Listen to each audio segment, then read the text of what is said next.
Break के बाद आपका स्वागत है। आगे बढ़ते हैं। कुंभलगढ़ विधानसभा क्षेत्र से निर्दलीय प्रत्याशी के रूप में चुनाव लड़ रहे नीरज सिंह राणावत ने मुकाबले को त्रिकोणीय बना दिया है। भाजपा, कांग्रेस सहित कुल 9 प्रत्याशी चुनावी मैदान में हैं। नीरज कहते हैं कि उनको जीत का पूरा भरोसा है क्योंकि वो 5 साल जनता के बीच रहे हैं। जन टीवी के साथ खास बातचीत में शेयर किए अपने अनुभव और चुनावी समीकरण। पेश है एक रिपोर्ट। राजस्थान में सियासी महासमर में हर विधानसभा क्षेत्र महत्वपूर्ण है और उसमें चुनाव लड़ने वाले और महत्वपूर्ण हैं। हम बात कर रहे हैं राजस्थान के कुंभलगढ़ विधानसभा क्षेत्र की। वादियों के बीच और मार्बल के लिए अपनी अलग पहचान रखता है। यहाँ का सीताफल जितनी मिठास रखता है उतने ही स्वभाव में यहाँ के लोगों के में भी देखा जा सकता है। हमारे साथ निर्दलीय प्रत्याशी नीरज राणावत जी हैं। उनसे हम चर्चा करेंगे और जानना चाहेंगे कि क्या उनके मुद्दे हैं और क्या खास वजह है कि लोग उन्हें वोट दें। नीरज जी, जन टीवी में स्वागत है। नमस्कार। नमस्कार क्या खास एजेंडा है आपका और आप चुनाव मैदान में उतरे हैं? सर, एजेंडा 30-35 साल का पूरा मैंने यहाँ पे सर्वे किया। सर्वे में मैंने देखा कि यहाँ पे किसी भी क्षेत्र में काम हुआ ही नहीं। अपन पानी को ले लें, शिक्षा को ले लें, चिकित्सा का ले लें, रोजगार ले लें, परिवहन को ले लो, या छोटी छोटी जो भी मूलभूत सुविधाएं जो मिलनी चाहिए वो कुछ भी यहाँ पे पब्लिक को नहीं मिल पाई।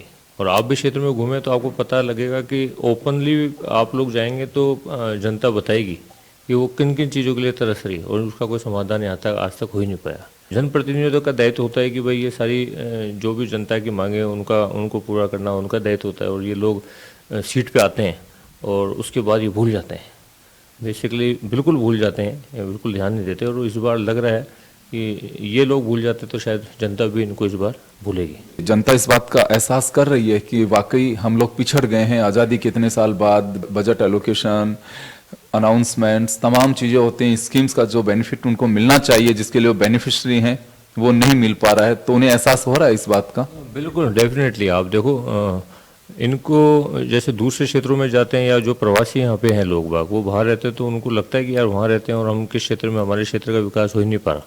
इस पूरे एरिया में नेटवर्क का बहुत बड़ा इशू है। तो आप ये चीज़ की पूर्ति नहीं कर पा रहे, आप पानी की सुविधा नहीं करा पा रहे, आप परिवहन की सुविधा नहीं करा पा रहे, आप धार्मिक जितने भी यहाँ पर बड़े बड़े मंदिर है उनका जीर्णोद्धार नहीं करा पा रहे, तो फिर आप करा क्या रहे हैं? या बीजेपी और कांग्रेस दोनों के विधायक रहे हैं तो जनता खासकर किसे दोष दे रही है इस बात का? देखो, 2008 में कांग्रेस की जो जनप्रतिनिधि बने थे और काफ़ी लंबे टाइम से बीजेपी के जनप्रतिनिधि यहाँ पे थे, तो जाहिर बात है कि जो ज़्यादा टाइम रहा तो कहीं ना कहीं रोष उनके प्रति ज़्यादा है। और पब्लिक समझ भी चुकी है कि भाई एक तो वादे करना, घोषणाएं करने से अब हमारा काम नहीं होगा, अब ज़मीनी स्तर पे जो काम करेगा वही आगे आएगा।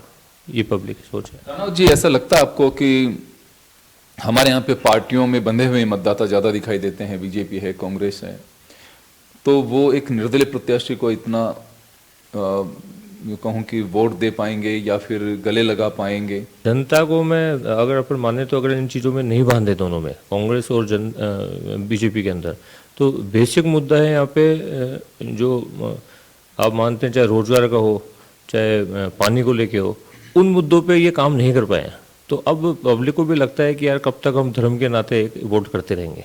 आपको लगता है कि पब्लिक अब इन सब चीज़ों से ऊपर उठ गई है और उसको विकास चाहिए? बिल्कुल सर, डेफिनेटली विकास चाहिए, क्योंकि और ये हमने चीज़ समझाई भी है। और आज से नहीं, हम 4-5 साल से उनका देखा है, लोगों के बीच में बैठ के देखा है कि उनको अब वास्तविकता लगने लग गया है कि यार कब तक इस नाम से हम वोट करते रहें। और उनको मालूम है कि हमारी विचारधारा वही है। तो आज मैं गांव में जाता हूँ तो सबको यही कि भाई हाँ, बीजेपी के थे, इनका टिकट कट गया, तो सबको मालूम है तो विचारधारा वही। तो विचारधारा वही है, लेकिन उनको विकास भी चाहिए। तो विकास उनको कहीं ना कहीं लगता है कि भाई अगर मैं आता हूँ तो उनके साथ लग के कर सकता हूँ। चलिए, ये तो बात हुई कि आपने पूरे 35 साल के सफ़र जो यहाँ का सियासत का रहा है उसको देखा है, आपने तैयारी भी की है।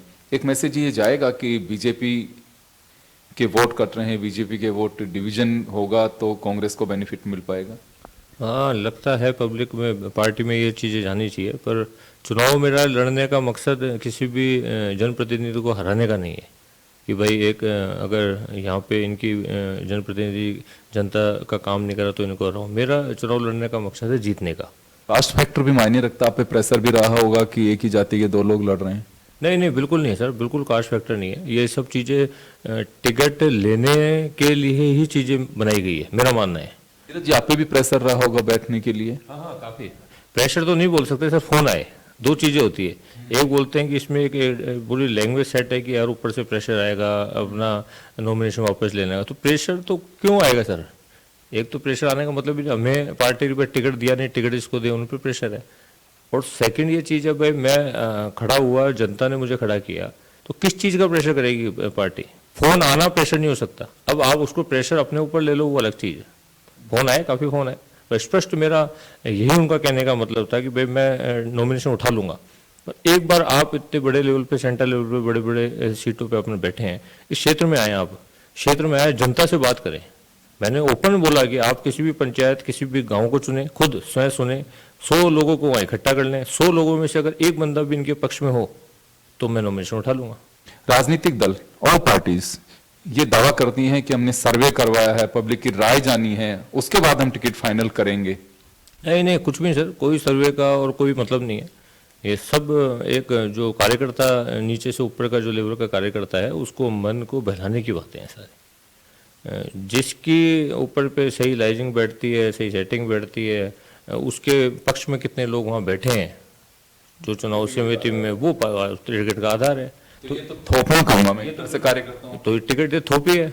आप आज अगर वास्तविकता में ये लोग जमीनी स्तर पे उतर के देखें तो 70 से 80% सीटें चेंज होनी चाहिए थी राजस्थान की, दोनों पार्टियों की। उसके बाद जो मतदान होता तो उसको अपन मानते कि यार ये स्वतंत्र, एक स्वच्छ मतदान है। वास्तविक अगर आधार, और मैं निर्दलीय को बहुत अच्छा मानता हूँ साहब, अगर 10, 5, 15 निर्दलीय जीत के आते हैं, जो इतने सालों से जीतते आ रहे हैं, तो जन समूह और जन समर्थन उनके पास है, वो सबसे मजबूत और कद्दावर नेता माने जाते हैं, ना कि पार्टी के सिंबल पर लड़ने वाले मजबूत माने जाते हैं। नीरज जी, एक आखिरी सवाल है आपसे। 25 नवंबर को हमारे यहाँ वोटिंग होगी, कितना भरोसा और कितने आश्वस्त हैं आप? सर पूरा आश्वस्त है। जिस अकॉर्डिंग में मेरे पूरे क्षेत्र में घूम रहा हूँ, तो कांग्रेस वालों को लगता है कि भाई मैं उस साइड नहीं हूँ, क्योंकि वहाँ पे भील समुदाय, ST/SC का प्रभाव ज़्यादा है, लेकिन मैंने उन क्षेत्र में ज़्यादा काम किया है, तो वहाँ मैं नहीं हूँ। मैं, उनको लगता है कि इधर मैं ज़्यादा रहूँगा 20 पंचायत में, तो उनके लिए बेनिफिशियल होगा। इधर वालों को लगता है कि ये यहाँ पे इसका होल्ड है, तो ये हमारे BJP का वोट काट जाएगा, तो हम हार जाएंगे। पर इन दोनों को चुनाव में लगना चाहिए। जो मेरा मत है, दोनों को चुनाव में लगना चाहिए, और मैं सीधा देख के चुनाव लड़ रहा हूँ। और मैं तो आपके माध्यम से ये जनता को बोलना चाह रहा हूँ कि अगर मैं किसी क्षेत्र पे नहीं पहुँच पा रहा हूँ, तो आप ये मानो कि कहीं ना कहीं आप लोग खड़े हैं चुनाव में, आप लोग, आंख नाक कान मेरी सब आप लोग हैं। चलिए, नीरज रावनावत जी का साफ कहना है कि एजेंडा एक ही होना चाहिए, और वो विकास। जनता जो चाहती है, आपको उसी तरह से उनकी भावनाओं की कदर करनी चाहिए और उस पर खरा उतरना चाहिए, तो ही जनप्रतिनिधि होता है। राजनीतिक दल मन बहलाने के लिए सर्वे का नाम लेते हैं, जिसे एक ढकोसला करार दे रहे हैं। अगर वाकई टिकट दिए जानी चाहिए तो जन भावनाओं का ख्याल जरूर रखा जाना चाहिए, अदरवाइज तो इसे थोपा हुआ कहा जाएगा। 25 नवंबर को होने वाली वोटिंग को लेकर के इनको पूरा भरोसा है, पूरी तरह से आश्वस्त हैं कि 3 दिसंबर को उनके पक्ष में फैसला आएगा। कैमरा पर्सन गिरिराज के साथ योगेंद्र शर्मा, जन TV न्यूज, आमेर।